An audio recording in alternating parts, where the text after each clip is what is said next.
Aleluia.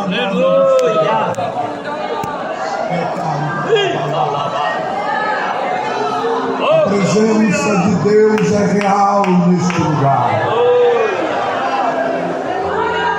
Queridos, o livro dos Salmos, eu disse aqui para os irmãos que Salmo, ele é um livro poético. Nós temos o livro de Salmo com 150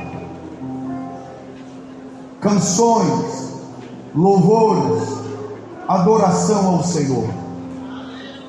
O livro dos Salmos, pós o exílio, segundo os grandes biblicistas e estudiosos, ele foi dividido em 5 livros. Então, após o exílio, foi feita uma coletânea, os Salmos, que hoje está na sua mão, lendo aí. Ele levou mais de 1000 anos para ser escrito. Então os Salmos levaram mais de 10 séculos para ser escrito. Os Salmos é dividido, a primeira parte do verso 1, ou do número 1 ao 41, depois do 42 ao 72, do 73 até o Salmo de número 89, depois do Salmo 90 até o Salmo de número 106, e depois do número 107 até o Salmo de 150. São divididos em 5 partes. Os Salmos, eles são cantados. Você vai encontrar, por exemplo, os Salmos de Asaf, que está nessa terceira parte que falei, entre o Salmo 72 ao Salmo 89, você vai encontrar a grande maioria de Asaf e os filhos de Coré, que são voltados ao louvor do templo. Você vai encontrar os Salmos dos degraus, que eram cerca de 15 salmos, que eram levados para os peregrinos em romaria. Eles subiam para o templo, e por isso o nome degraus, porque eles subiam as escadas do templo cantando esses salmos, Salmo de número 120 ao Salmo de número 134. Então você vai encontrar isso. Os salmos foram escritos para que os filhos de Israel, no dia do Senhor, o dia que era consagrado como um dia para Deus, o dia do descanso, o sábado.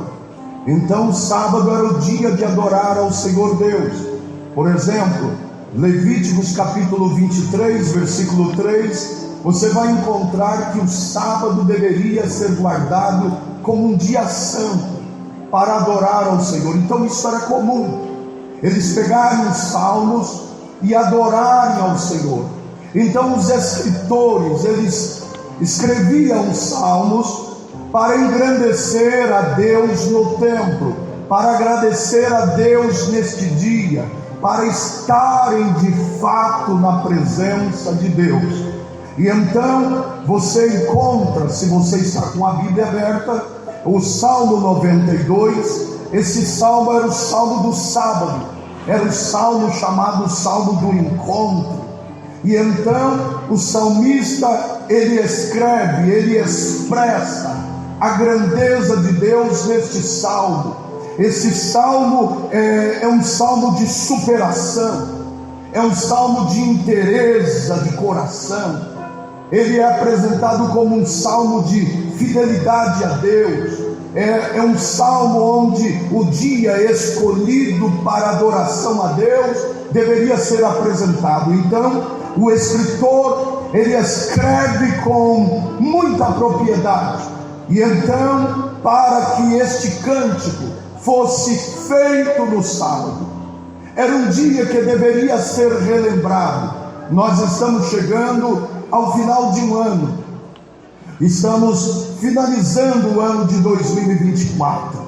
Nós não temos por costume era tão bom se o brasileiro, as nossas autoridades estão aqui. Quem sabe futuramente nós vamos ter autoridades que pensem nisso para estabelecer como um dia para Deus, como nós temos nos Estados Unidos, um dia de ação de graça, um dia para você chegar e agradecer a Deus por tudo que Deus fez, um dia para você sentar e dizer: Deus me deu vida, Deus me deu graça, que bom estar vivo, que bom ter o fôlego de vida. Ainda mais nós que saímos de uma pandemia, não faz muito tempo, irmã Gedália, que momento ruim é esse? A gente ficar com uma máscara no rosto, e nós vínhamos para o culto, sentávamos aqui, todo mundo distanciado, tinha que passar álcool gel na mão, parecia que nós estávamos como um grupo de gente leproso, ninguém podia abraçar o outro, ninguém podia dar um glória mais perto do outro,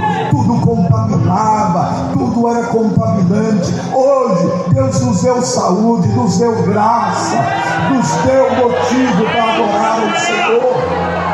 Então o salmista, ele se põe do verso 1 ao verso de número 5, nós lemos que ele inicia dizendo: bom é louvar ao Senhor. Essa expressão bom é uma expressão que é um atributo de Deus. Deus tem os seus atributos comunicáveis e incomunicáveis. Dentro dos atributos incomunicáveis de Deus, Ele não distribui ao homem, Ele não dá ao homem, porque isso é só dele. A imutabilidade é um atributo somente de Deus. A onisciência é um atributo somente de Deus. A onipresença é um atributo somente de Deus. A onipotência é um atributo somente de Deus. Mas há atributos comunicáveis que Deus reparte com o homem, entre eles a bondade. Então, quando nós falamos fulano é bom, é porque é um atributo que Deus nos deu o privilégio de repartir, e ele é um atributo de Deus. Começa lá em Gênesis, quando Deus cria todas as coisas, Ele mesmo usa essa palavra bom. Essa palavra vem do hebraico tev ou tov. Essa palavra quer dizer bom. No Novo Testamento, essa palavra ela é transmitida como uma forma de alguém que acabou uma obra, alguém que terminou uma obra. Então o bom é alguém que é completo em si, alguém que fez algo maravilhoso, alguém que fez algo extraordinário, alguém que fez algo estrondoso. E aí o salmista, ele respira, ele sente a gratidão, ele olha para o dia de sábado e ele diz: bom é louvar ao Senhor. Esse bom, ele está lembrando do Deus da criação. Gente, Deus da criação, ele está recordando um Deus que fez todas as coisas, e ele diz: bom é Deus. E aí ele discorre que este Deus merece louvores, este Deus merece de manhã ser anunciado a sua bondade, e à noite ser glorificado por sua fidelidade. Ele está olhando no horizonte, ele está vendo a criação de Deus, ele está vendo a fidelidade de Deus e o cuidado de Deus, e ele está vendo a providência de Deus. Então ele enche o pulmão, ele enche a sua alma, e ele olha para o Deus Criador. Era como se ele estivesse vendo Deus criando o homem, Deus criando os animais, Deus criando os répteis, Deus criando as aves, Deus criando a natureza, e ele diz: bom é louvar ao Senhor. Você já deu glória a Deus por essa vida que Deus te deu? Você já glorificou a Deus? Porque este ser aqui, este invólucro aqui, é um milagre de Deus. Nós somos um milagre da criação. Os cientistas, eles ficam de boca aberta por ver dentro da anatomia humana algo tão maravilhoso criado por Deus. Pense você, um homem, uma mulher, é um ser criado por Deus. Diz os grandes cientistas, o Dr. Grambel diz que nós temos cerca de 60 trilhões de células no nosso corpo.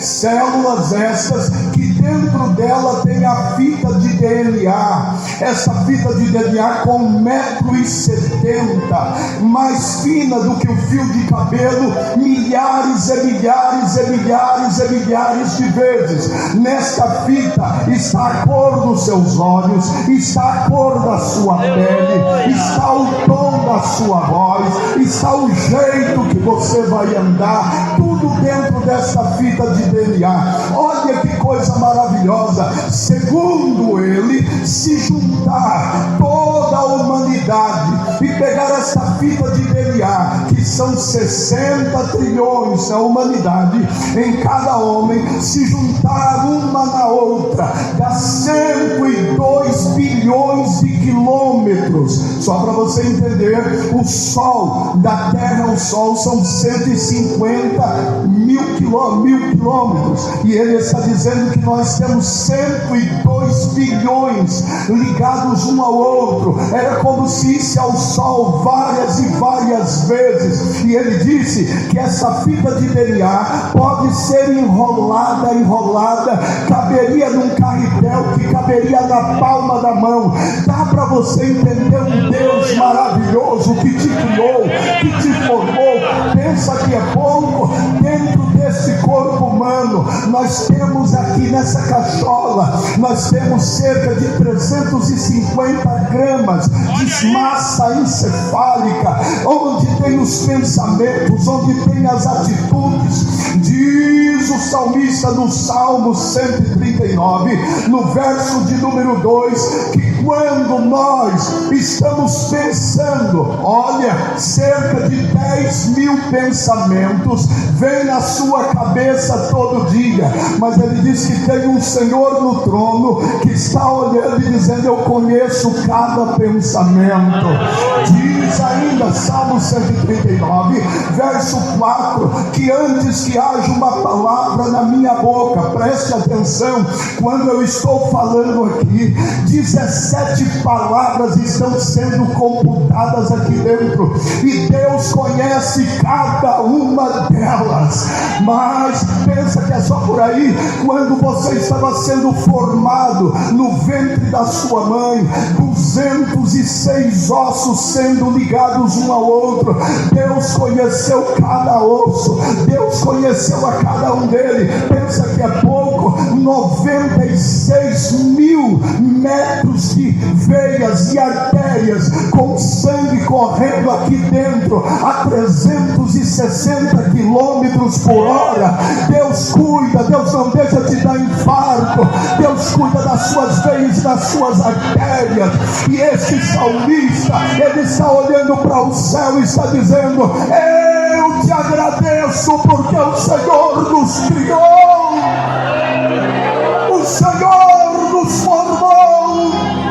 Mas pensa que é pouco? O louvor dele, a adoração dele segue os dias, e agora ele passa os anos olhando as maravilhas do Senhor, e ele então contempla a maravilha que Deus fez ao seu povo, o povo de Israel. Hoje de manhã eu estava dizendo lá em Lucélia aos nossos irmãos que estavam lá, que nós temos muito a agradecer a Deus pelos cuidados de Deus. A Bíblia nos informa que o povo de Deus estava no Egito, estava sobre o chicote de Faraó.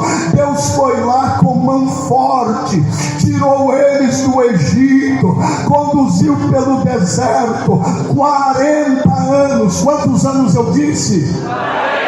40 anos. 40 anos, pastor Aristeu, diz que eles levantavam de manhã, quando olhavam o sol escaldante, tinha uma nuvem que estava dando sombra para todas as tendas. Chegava a noite, saía o luar, estava lá uma coluna de fogo aquecendo eles no frio do deserto. Pensa que há pouco, diz a Bíblia, todo dia de manhã eles se levantavam, e quando eles se levantavam, iam para fora. Havia chovido a noite toda, maná, comida do céu, e diz que eles comiam daquele maná. 40 anos Deus sustentou. Eles não foram no mercado comprar comida, eles não foram atrás de alimento. Todo dia Deus os alimentava. Pensa que há pouco o salmista está dizendo: louvai a este Senhor. Os meninos saíram pequenos do Egito, crianças de colo, bebezinhos andando com 2 ou 3 anos. Deuteronômio capítulo 8, versículo de número 4, diz que à medida que os meninos iam crescendo, a roupa ia crescendo no corpo. À medida que os pés iam crescendo, o sapato crescia no corpo. E aí o salmista diz: olha, isso é glória, isso é motivo de dar aleluia, de dar glória. Mas acham que ele diz? Ele diz no versículo de número 6: o homem brutal não sabe, o homem louco não entende isso. Quem não tem Deus não consegue acreditar. Quem não tem Deus não consegue respeitar isso. Quem não tem conhecimento desse Deus duvida que Deus faz isso. Mas aqui tem um povo que acredita no que Deus faz, porque Deus já fez muito por você.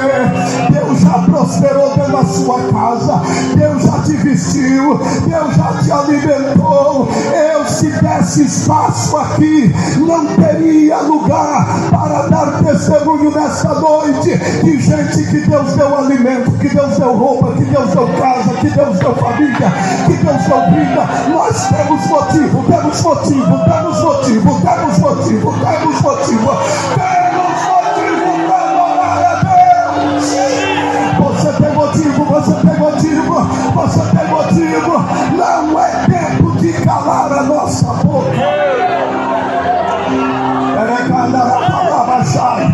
Eu quero, no nome de Jesus, eu não quero que você se escandalize, eu não quero que você ache mal comigo. Pastor Aristeu está aqui, é um pastor como eu, mas depois terça-feira o senhor dá uma ajeitada no que eu vou falar aqui. Que negócio é esse de ficar reclamando para pagar uma blusinha para um congresso como esse? Que negócio é de ficar reclamando dos hinos? Porque esse hino eu não gosto, porque esse hino eu não quero. Deus fez tanto por você, Deus fez tanto por sua casa, Deus fez tanto por sua família, Deus fez tanto por sua vida.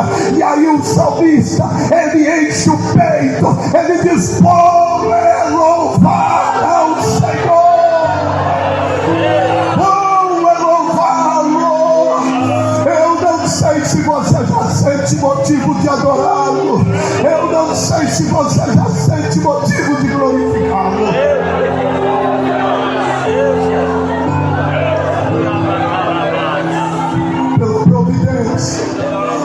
Pela providência, pelo cuidado de Deus, você está vivo.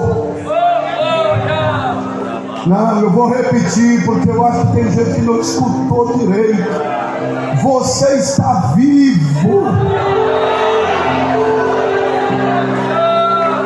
Puxa o ar assim, ó. Solta. Você não pagou nada por isso, e Deus diz: eu estou cuidando de você. Eu estou cuidando de você. Então, o salmista, ele não tem dúvidas quanto ao cuidado de Deus. ele não tem dúvida quanto às maravilhas de Deus, ele não tem dúvida quanto à providência de Deus. E então ele divide esse salmo, se você me permitir, ele nos dá uma divisão clara, do versículo 1, do verso 1 ao verso 5, ele diz aqui sobre um povo que adora. Então é a primeira divisão que nós temos, um povo que adora. Do verso 6 ao verso de número 11, ele apresenta um povo que conquista. Dos versos 13, 14 e 15, 12, 13, 14 e 15, ele apresenta um povo que floresce. Então você pode repetir comigo: um povo que adora, um povo que conquista e um povo que floresce. Então ele começa com um povo que adora, e ele então apresenta que um povo que adora, este povo adora a Deus além da circunstância. Este povo adora a Deus além dos problemas. É natureza do nosso louvor. Essas mulheres que cantaram aqui, 90% delas têm grandes problemas.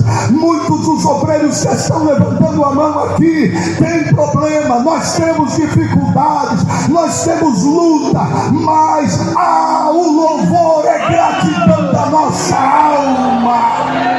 O louvor necessidade do nosso culto. O louvor é necessidade do nosso espírito de adoração. Gedalia, me permita lhe dizer que você, a circunstância veio, a luta veio, mas pôs o uniforme e diz: eu vou para a igreja, eu vou servir a Deus. Isso é vida com Deus. Tem gente aqui que passou uma semana de luta, uma semana de prova, mas quando olha para ele diz: eu não estou lembrando, eu quero adorar a Deus, eu quero bendizer ao Senhor. Então o louvor por ele apresenta, primeiro, esse louvor engloba tempo. Ele diz: louvai ao Senhor de manhã, louvai ao Senhor de tarde, louvai ao Senhor de noite. É isso que está aí no verso de número 2. Se você está com a Bíblia aberta, me acompanhe. Ele diz que nós envolvemos todo o nosso tempo em adoração. É noite nublada, nós estamos adorando a Deus. É noite sem nuvens, nós estamos adorando a Deus. É luar, nós estamos adorando a Deus. É noite escura, nós estamos adorando a Deus. É sol quente, nós estamos adorando a Deus. É chuva o tempo todo, nós estamos adorando a Deus. As estações, é verão, é outono, é primavera, é inverno, nós estamos aqui para adorar ao Senhor nosso Deus. No verso 3, ele nos mostra que o louvor tem uma forma. Louvar a Deus não é de qualquer jeito. Expressar a nossa gratidão não é meia boca. Expressar a nossa gratidão é exatidão. Expressar a nossa gratidão é o melhor para Deus. Que negócio é esse? Se não der certo, Jesus me perdoe, para Jesus. Não, ele diz: louvai ao Senhor, mas louvai com ritmo, louvai com instrumentos. Pegue a harpa, pegue o adufe, pegue a flauta, pegue o símbolo, mas você vai adorar a Deus. Cutuca alguém aí, se você puder, isso não ferir o seu culto. Diga para ele: para Deus é o melhor, para Deus é o cântico perfeito, para Deus tem que ensaiar sim, para Deus tem que pôr a vitória para tocar em casa, para Deus tem que ouvir o playback, para Deus tem que ensaiar, porque ele diz: para Deus eu vou apresentar todos os instrumentos possíveis.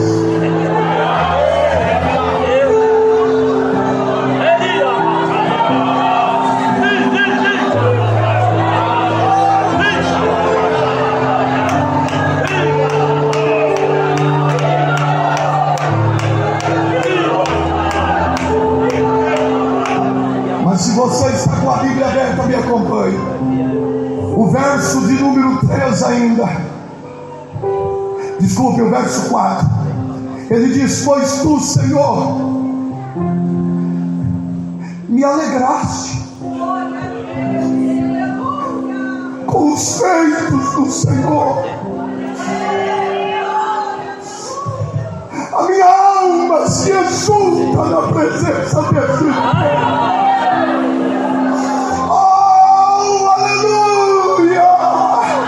Ele está dizendo: o louvor transformou a minha alma, o louvor transformou o meu espírito. Em nome de Jesus, eu estou ministrando cura através dos louvores hoje aqui. Eu estou ministrando bênção para você. A sua alma vai exultar. Eu estou sendo voz de Deus ao seu ouvido para dizer que valeu a pena vir para os ensaios. Valeu a pena. Esses louvores vai trazer vitória para a sua vida. Haverá testemunhos.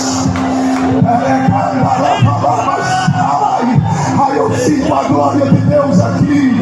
Eu sinto a graça de Deus aqui. Eu sinto a glória de Deus aqui. Eu sei que tem irmãs que ensaiou este louvor batendo roupa no tanque. Eu sei que tem mulheres aqui fritando bife, mas ensaiando louvor e dizendo: vai ficar bom no nome de Jesus.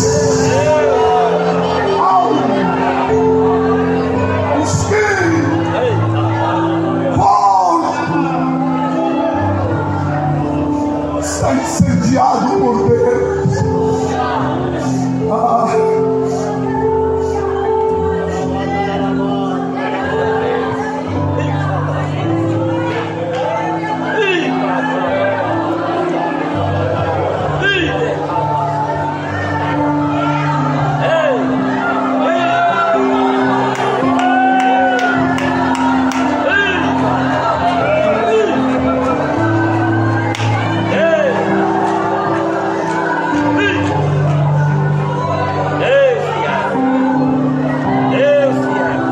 Verso 5, me acompanhe. Ele diz: quão grandes são, Senhor, as tuas obras, muito profundas elas são profundos seus pensamentos. Ele está dizendo: enquanto eu estou louvando aqui, a minha alma está admirada. Mas não é só a minha alma, até os de fora estão admirados. Porque, pregador, escute. Por isso que ele diz no verso de número 6 que o homem brutal não entende isso. Minha irmã, tem vizinho teu que não tem respeito pelo seu Deus. Nós vamos falar daqui a pouco. Quem sabe tem um amigo que você conhece que não respeita o Deus que você tem, não respeita a sua crença, até zomba, mas eles ficam admirados, dizendo: essa mulher passa privação, esse homem passa luta, os filhos estão doentes, mas ela está com o uniforme indo louvar a Deus. Isso causa admiração. Oh, o Espírito de Deus está dizendo, o Espírito de Deus está falando aqui: valeu a pena esses 3 dias, valeu a pena o louvor da sua alma.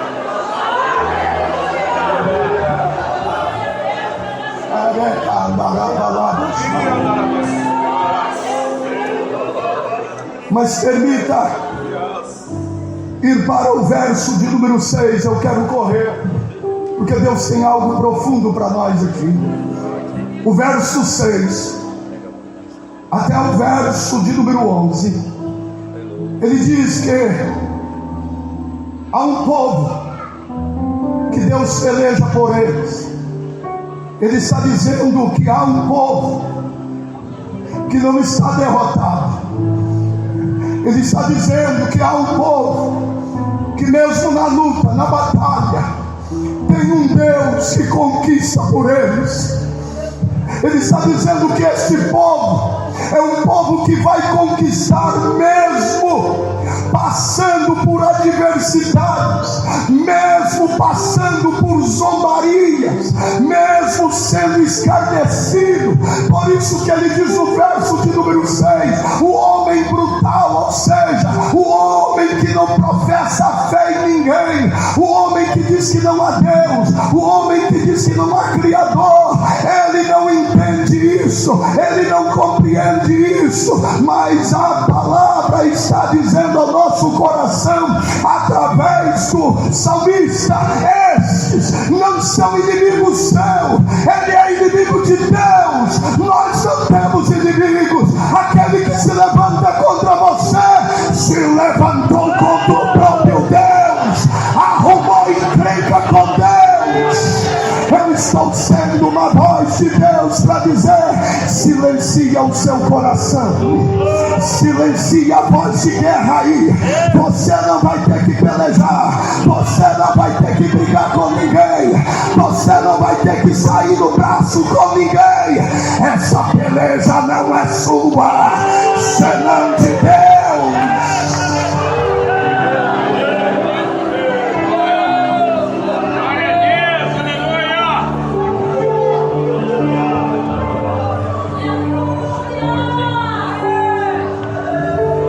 Então o salmista, ele caminha em sua adoração, ele engrandece a um Deus que merece louvor, ele apresenta um povo que louva a Deus. Mas agora, dos versos 6 a 11, ele parte para um outro pensamento. Ele vê agora a natureza humana, e ele divide o ser humano, a história da humanidade, a história do ser humano, ele divide em dois grupos, e ele chama um grupo de justo, e ele chama o outro grupo de ímpio. Perceba vocês, que quando ele divide, ele chama aquele que teme a Deus, aquele que crê em Deus, aquele que vive em Deus, ele chama de justo. Mas ele chama de ímpio. Quem é o ímpio, pastor? É aquele que não respeita a Deus, é aquele que não crê que ele existe, não honra-o, e nem tampouco a nós. Desprezam o nosso culto, zombam da nossa fé, e ele fala dessa classe de gente. Ele então começa a discorrer que é a mesma luta que você vai encontrar na Bíblia. Se você ir lendo a Bíblia, você vai encontrar essas mesmas indagações. Por Jó, você vai encontrar o ímpio apresentado no Salmo de números 37. Você vai encontrar o ímpio apresentado no Salmo 49. E você vai ver o ímpio sendo apresentado no Salmo 73. Eu acho que o mais conhecido por nós é o Salmo 73. Porque no Salmo 73, nós temos lá... a Bíblia diz que Asaf, ele deu uma olhadinha para a vida do ímpio. E quando Asaf começa a olhar a vida do ímpio, Salmo 73, diz no verso de número 2, que ele começa a olhar para o ímpio, e ele começa a invejar a vida do ímpio. Ele olha para o ímpio e começa a ver o jeito que o ímpio vive, e ele diz: mas não é possível. Você também nunca pensou isso, não? compra uma casa, 60 anos para pagar, 30 anos para pagar. Aí você dá uma olhadinha para o ímpio, o camarada não crê em Deus, zomba da nossa fé, zomba da nossa crença, vai lá e paga à vista. Aí você fala, meu Deus do céu. Diz que Asaf começou a olhar e começou a ver, olha, se eu faço qualquer penalidade, qualquer infração, eu sou penalizado.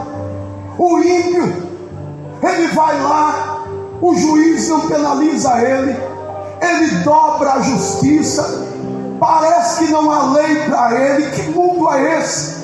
E ele começa a olhar, e aí ele olha a vida do ímpio, e ele começa a olhar a pele do ímpio. Você já deu uma olhadinha? Parece que nasce de berço bronzeado, parece que nasce de cabelo feito, né, minhas irmãs? Você vai para a chapinha, você vai para a progressiva, aí você olha para a vida do ímpio, a mulher do ímpio, parece que o cabelo já nasce liso, já nasce caracolado. Aí você fala, meu Deus, que negócio é esse? E aí diz que Asaf foi olhando, Asaf foi analisando.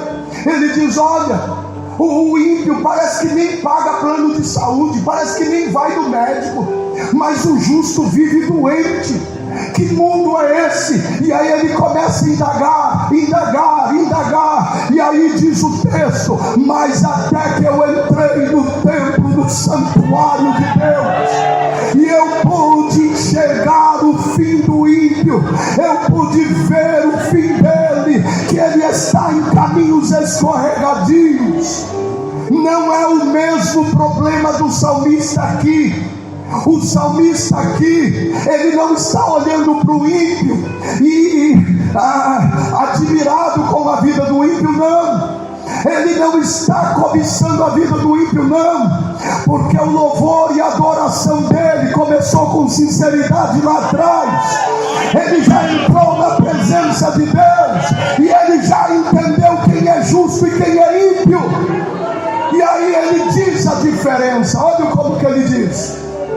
Se você está com a Bíblia aberta, não se zangue comigo, porque eu não sei fazer outra coisa a não ser pregar a Bíblia, viu? Ah, pastor, mas eu queria que um outro pregador, o ano que vem, pastor Eliseu traz outro, mas esse aqui prega a Bíblia, tá bom?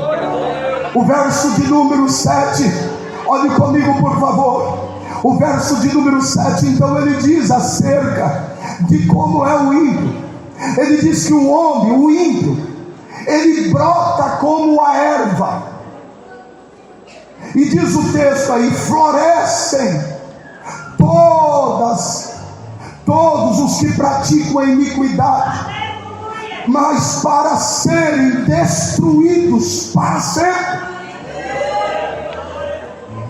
Gente, se você olhar para o justo no versículo de número 13, você vai ver que tem uma diferença entre o justo e o ímpio. O ímpio diz que brota, o justo é plantado. Eu vou repetir. O ímpio brota. Ele diz, o ímpio brota, não é plantado, o ímpio brota. E o justo é plantado. Entenda. Mas pastor, nós estamos aqui falando de florescer, e o texto diz que o ímpio floresce. Originalmente a palavra está transliterada para o nosso português, florescer, que o justo floresce, e aí está dizendo que o ímpio floresce. Mas na etimologia da palavra, não é florescer essa palavra. Essa palavra é desenvolve, multiplica. Então você está lendo aí, eu gosto sempre de marcar um círculo na minha Bíblia e colocar. Então, se você quiser para nunca mais esquecer, multiplica, desenvolve. Ele está dizendo que o ímpio, ele nasce por si só. Em outras palavras, está dizendo o ímpio, ele confia só nele. Ele não respeita a Deus porque ele crê e acha que aonde ele chegou, ele não precisa de Deus. Ele chegou aonde ele chegou, mas ele não precisa de nada disso que nós fazemos. Então ele crê, ele acha que ele não precisa de Deus, então ele brota, ele aparece, ele germina. Irmão, a erva aqui é uma tradução para a nossa grama, para o nosso mato. A grama, ela brota, e ela vai se alastrando, fica até viçosa, mas a grama é de maneira horizontal, ela não sai daquele raso. Pode ser verdinha, pode ser bonita, pode ser, mas ela só serve para uma coisa. Por quê, pastor? Só ser pisada, porque ela só vive por baixo. Ele está dizendo aqui: o ímpio, ele não entende, ele se gaba do que ele tem, ele só vive do material, ele só vive de ganhar, ele só vive de trabalhar, ele só vive de possuir, ele só tem, mas a alma é vazia. Se você perguntar para um ímpio, ele não tem a graça e a alegria que você tem, ele não tem essa alegria. Quem sabe eu estou ministrando para mulheres aqui que veio a semana toda com a saia surrada porque não teve dinheiro para comprar outra saia, mas se olhar para ela está dizendo: não estou nem aí, eu quero é da glória, eu quero é da aleluia, porque Jesus está na minha vida. Ele está dizendo: o ímpio, aquele que não respeita a Deus, aquele que não reconhece Deus como Senhor, ele põe as suas forças em primeiro lugar. Eles usam a sua boca para falar mentira para o próximo. Eles são arrogantes, eles são presunçosos, eles são violentos, eles vivem no luxo da sua vida, nas suas festas intermináveis, usam a sua boca para mentira, para corrupção, eles falam contra Deus, eles não têm limite da sua insolência, os seus conselhos são conselhos ímpios, vive uma vida leviana, mas o salmista diz: eu já entendi o fim deles, eu já entendi o fim deles. Se eles não se voltarem para Deus, será destruição. Se eles não se voltarem para Deus, tudo é perdição. Mas eu não quero me deter aqui, mas ele diz no verso de número 13, ele diz que os justos estão plantados.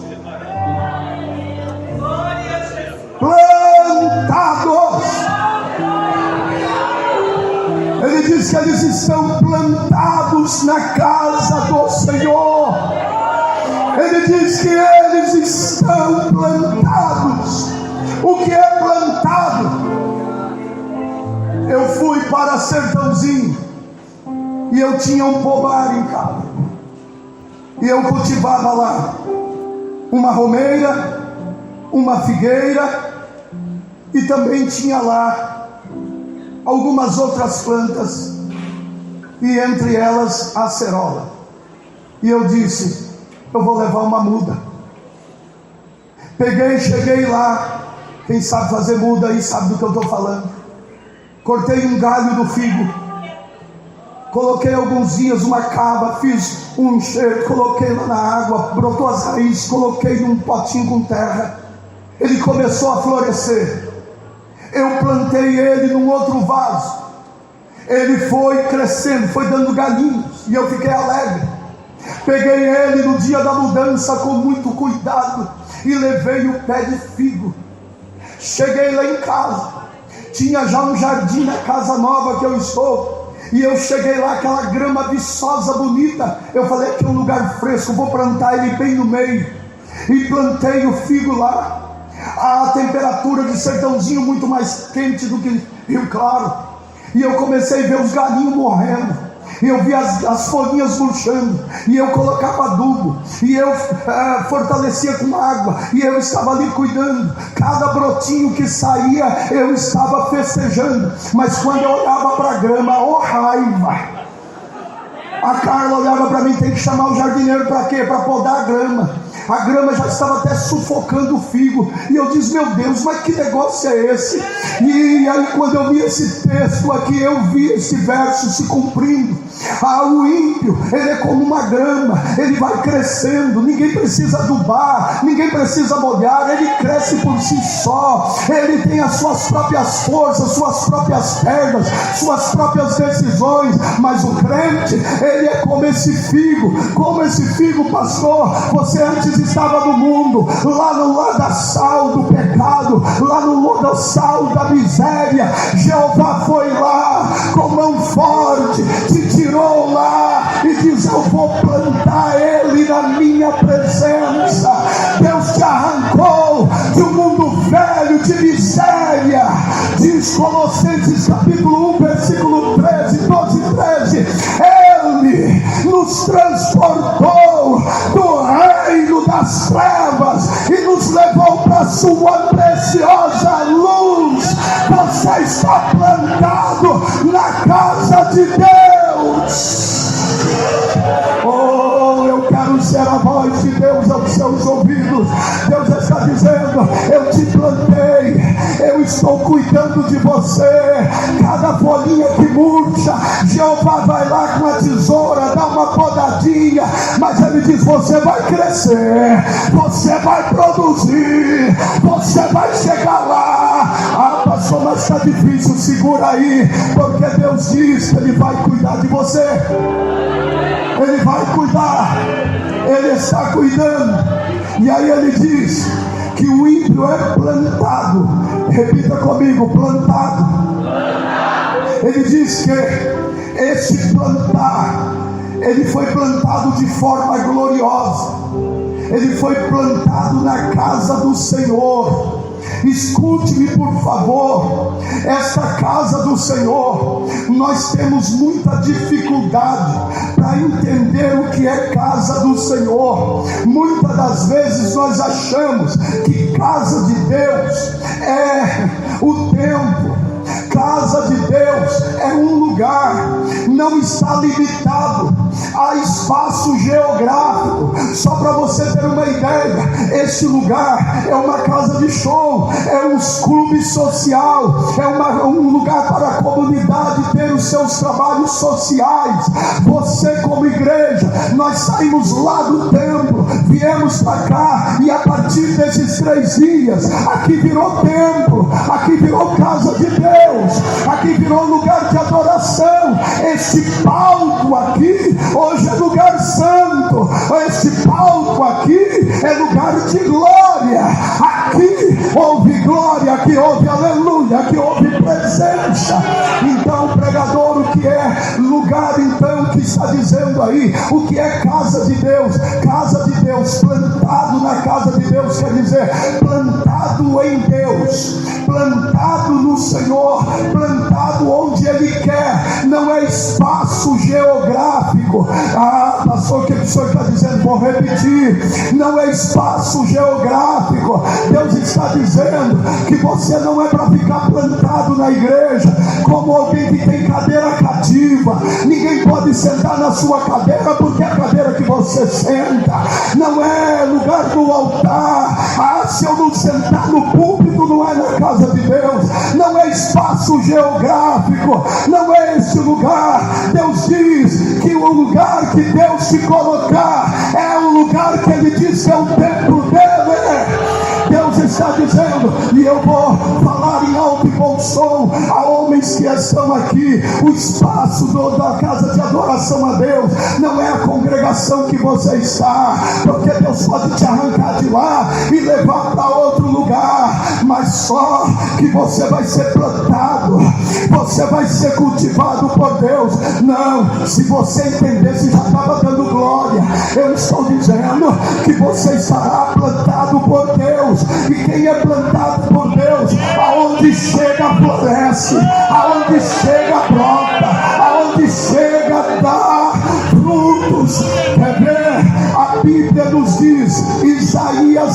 capítulo 1, versículo de número 1, 2 e 3, o Senhor diz: eu tenho uma vinha, essa vinha eu levei para um outeiro. O próprio Deus levou a muda, colocou lá no lugar e diz: eu vou a cercar, eu vou cercar, eu vou limpar, eu vou aguar, eu vou colocar uma torre. Sabe o que Deus está dizendo? Onde Deus te levar, Ele vai fazer brotar. Onde Ele te levar. Se você está entendendo, levante a mão, levante a mão, levante a mão, levante a mão e adore, adore, adore. O Espírito de Deus está te dizendo: pare com essa teimosia, pare de dizer que ninguém vai te tirar do lugar que você está, pare de dizer que esse cargo é seu, pare de dizer que essa posição é sua. Deus está dizendo: sou eu que posso te tirar e te plantar aonde eu quero. Oh, põe a mão no ombro de alguém aí. Diga para ele: aceita que é melhor, aceita que é melhor, aceita que é melhor, aceita que é melhor. Deixa Deus te plantar onde Ele quer, deixa Deus te plantar onde Ele quer, deixa Deus te plantar aonde Ele quer. Xarate cantarava lá baixaria.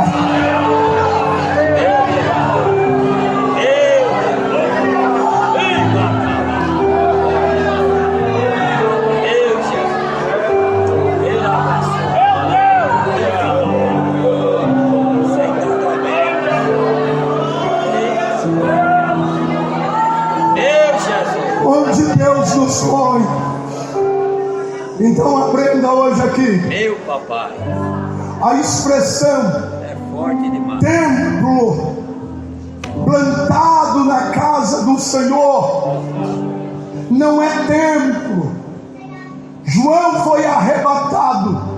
Apocalipse capítulo 21, 22. Oh, Deus fiel. Ele diz que chegou lá e ficou procurando o templo, porque todo mundo fala da Jerusalém celestial, e ele procurou.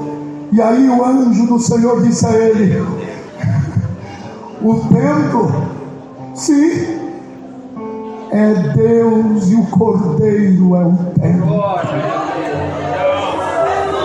O salmista tem essa revelação.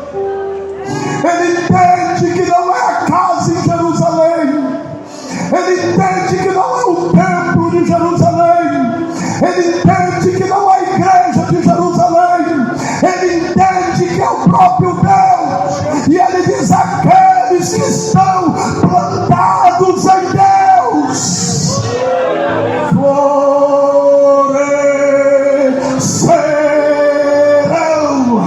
Aqueles que são plantados em Deus florescerão. Ele está nos dizendo com convicção: não é um espaço geográfico, não é um território, não é um objeto arquitetônico, mas é algo celestial. Ele está dizendo: aqueles que forem plantados em Deus. Lembra da história? Diz que Abraão estava a caminho e diz que o seu sobrinho Ló lhe seguiu. Houve contenda. Gênesis capítulo 13, houve contenda entre os pastores de Abraão e os pastores de Ló. E então Abraão olhou para Ló e disse: olha, se você for para a direita, eu vou para a esquerda, se você for para a esquerda, eu vou para a direita. Ló era olho grande, Ló era daquele tipo que anda com a gente, mas quer o que a gente tem. E ele olhou para as campinas e diz: eu vou para lá. Sobrou para o tio dele rocha, pedra, montanha. Mas Abraão chegou lá com os seus gados, não tinha pasto, não tinha nada, mas ele entendeu que o lugar que ele estava plantado era na casa de Deus. Ele foi, armou a tenda e diz que houve água para o gado, houve poços para o gado, houve pasto pastos verdejantes salgados. Como não é pouco, diz-nos a palavra que seu filho, agora Isaac, capítulo 26, versículo 12, ele chega lá em Gênesis, ele chega na terra dos filisteus, ele chega lá, lugar duro, arenoso, ninguém queria, mas a Bíblia diz que à medida que Isaac chegou lá, quando ele colocou os pés, a bênção de Deus chegou com ele. Diz que ele plantava e produzia, produzia e plantava, deu seu poço, deu água. Eu quero ser voz de Deus aos seus ouvidos, onde chegar a planta dos seus pés, Deus vai te abençoar. Ah, mas esse glória ainda está fraco. Eu estou dizendo que aonde você chegar, a bênção de Deus vai chegar na sua frente. A vereadora está aqui. Se a senhora chegar temendo a Deus, aquela Câmara de Vereadores vai florescer. Se o nosso prefeito chegar lá temendo a Deus, aquela prefeitura vai ter mudanças. Porque aonde chega, alguém pondo Deus à frente, floresce, floresce, floresce, floresce, floresce, floresce, floresce, floresce. Eu estou sendo a voz de Deus. Vai produzir.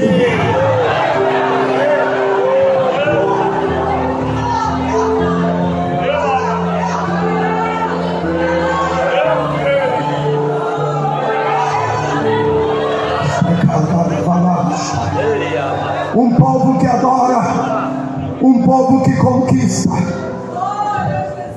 mas ele reparte. Versículos 12, 13, 14 e 15, ele diz: um povo que floresce. E aí ele diz, se você pode, aqui eu estou caminhando para o fim. Ele diz: o justo florescerá. Eu vou repetir, isso aqui vale glória. O justo florescerá.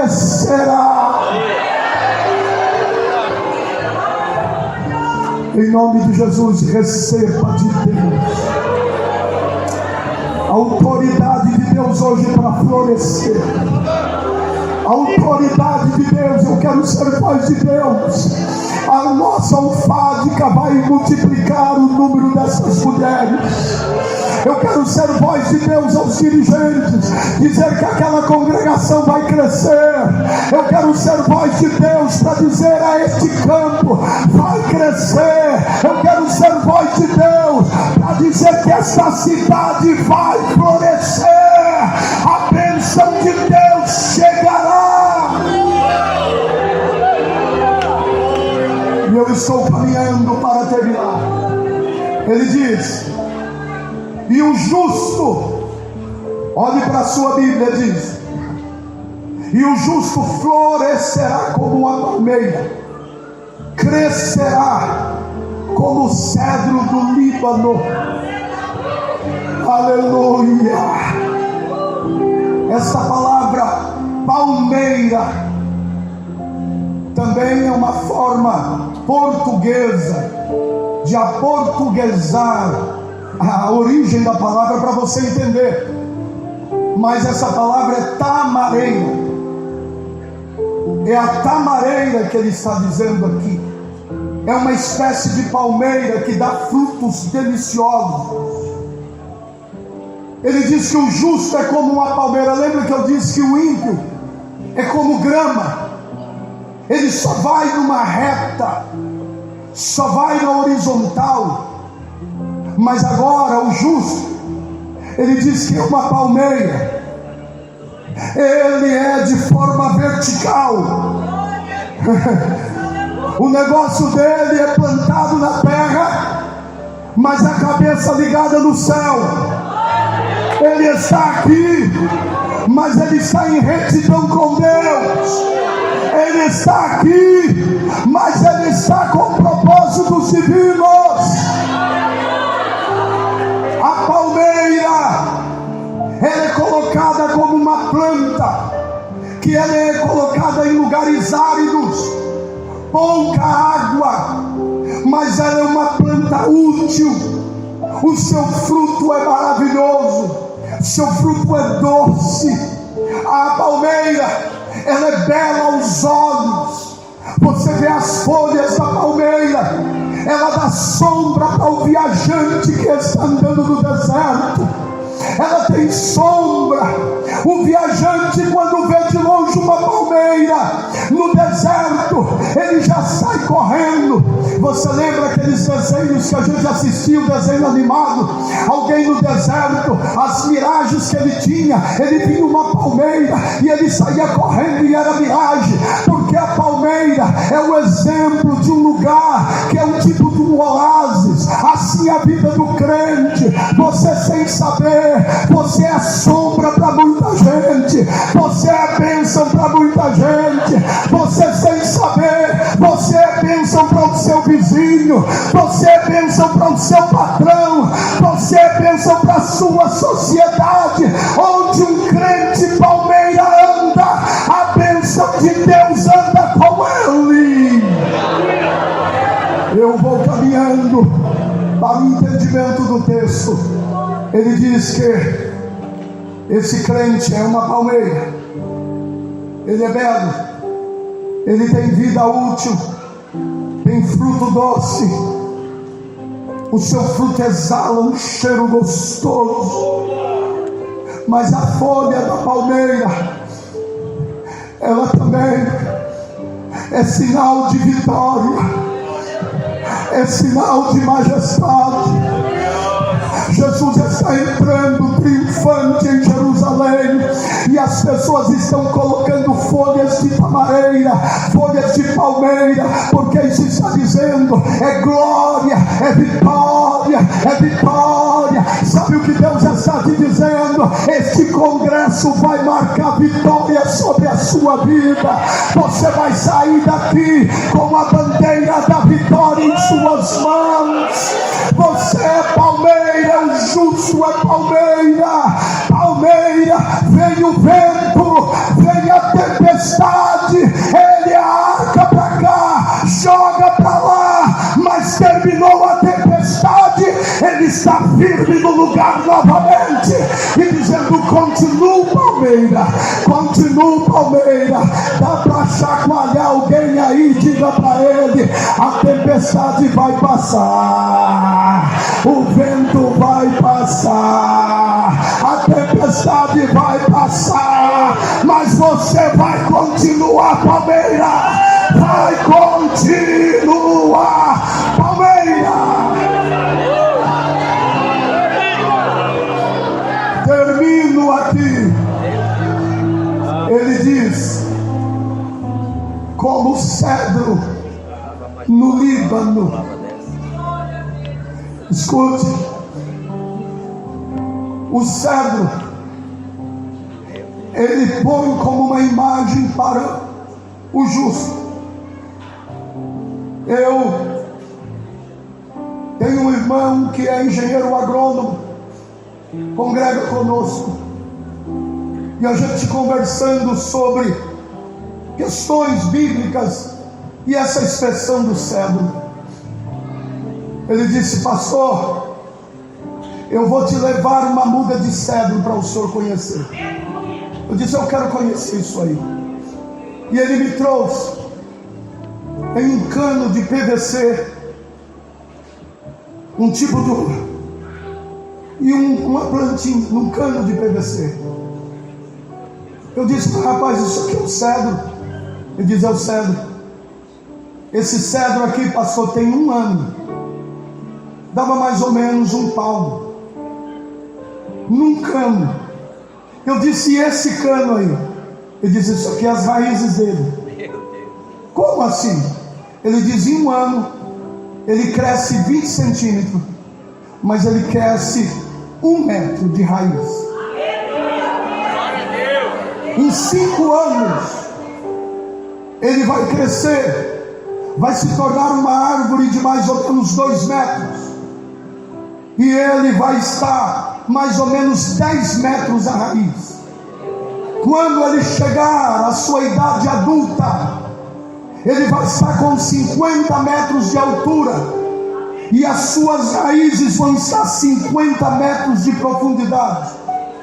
O seu tronco chega a 14 metros de diâmetro. Esse é o cedro. Será que dá para você entender o que o salmista está te comparando? Ele está comparando o justo, está dizendo que o justo tem raiz profunda. Ele está dizendo que o justo é uma madeira nobre, não é qualquer árvore, não é qualquer jeito, ele é especial. Quando ele diz que você é cedro, ele está dizendo: não é qualquer vento, não é qualquer tempestade que vai te abalar. É mais, ele está dizendo: quanto mais velho vai ficando, mais raízes profundas vai tendo. Quanto mais vai passando o tempo, mais crente ele vai ficando. Quanto mais vai passando o tempo, mais ele vai dizendo: eu estou forte, eu estou forte, eu estou forte. Eu estou profetizando aqui, eu estou dizendo que você está sendo fortalecida, você está sendo fortalecido. Deus está dizendo: os anos não vão apagar a bênção de Deus sobre a sua vida. Os anos não vão apagar o fervor de Deus sobre a sua vida.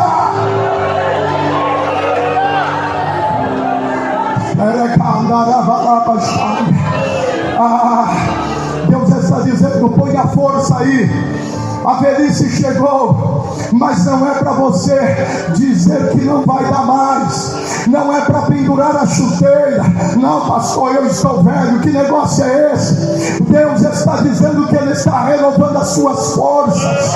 Deus está dizendo que Ele está te enchendo de graça. Se Deus me permitir, 2025, eu estou fazendo 35 anos que estou pregando a palavra de Deus. Já sou um homem que estou subindo o morro. Daqui a alguns dias, não muito, já vou estar batendo 60 também. Já passei dos 50, mas todo dia que eu vou pregar, o Espírito de Deus diz: Geraldo, pregue a mensagem como se fosse a última da sua vida. Você precisa dar frutos. Deus está renovando a sua força hoje aqui. Deus está renovando. Deus está dizendo: eu vou te dar vida, eu vou te dar vida, eu vou te dar vida, eu vou te dar vida.